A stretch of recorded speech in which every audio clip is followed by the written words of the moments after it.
లేకుండా ఓసీగా ప్రయాణం చేస్తావా? నీ బాబు దొరుకున్నావా బస్సు? మీ బాబుదే అండి? Shut up. 100 ఫైన్ కడతావా, జైలు కడతావా? పైన కడతానండి. ఏ ఇంకెప్పుడు ఇలా చేయొద్దు. అంటే టికెట్ తీసుకోపోయినా ఫైన్ కట్టద్దు అంటారా? టికెట్ లేకుండా జర్నీ చేయొద్దు అంటున్నాను. దేనికి? నా దగ్గర డబ్బులు లేవు. 500 రేపు తీసుకొచ్చి ఇచ్చి ఇవి తీసుకెళ్తాను. నేనేమైనా తాకట్టు వ్యాపారం చేస్తున్నానా? అయితే మీ అడ్రస్ ఇవ్వండి. రాసుకోండి. మద్దలపాలెం వెళ్ళాలంటే ఏ బస్ ఎక్కాలండి? మద్దిలపాలెం బస్సే ఎక్కాలండి. ఆవిడెవరో టైం ఎంత అయిందని అడిగింది. 10 అయింది. నోట్తో చెప్తే ఏమైనా ప్రాబ్లం అవుతుందని చేత్తో ఇలా అన్నా అంతే. ఏంటో ఇది? మేమిద్దరం తొందరపడ్డామమ్మా.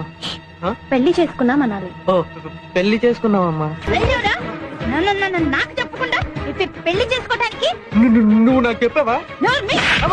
చిన్నప్పుడే మీ బాబు తస్తే ఎలకల మంది నువ్వే చంపేసావా? నిన్ను మదర్ వరుసల్లో పెంచితే మదర్ వరీసా కాదు మా మదర్ టెరీసా. వసే మర్యాదగా నా కొడుకుని వదిలే. తను వదిలే, నేను వదలను. వదలకపోతే నిన్ను ఇంట్లో గెట్టేస్తాను. నేను వెళ్ళిపోతాను. ఉద్యోగం లేదు. బయటికి లేచింటావరా? అన్నమే తింటానులే. మీ ఆవిడ గారు లేరా అండి? పోయింది. లేచిపోయిందటగా. నీకెలా తెలుసు? ఇందాక బ్రోకర్ చెప్పాడు. మడత మంచం ఏందంచా? అన్నడగా ఏంటయ్యా, మొగుడు సంపాదిస్తేనే ఏ పిల్లమైనా బుద్ధిగా ఉంటుంది. లేకపోతే చేతగాని వాడని చెప్పి ఎవరితోనో లేచిపోతుంది. మీ ఆవిడ అందుకే లేచిపోయిందా అండి?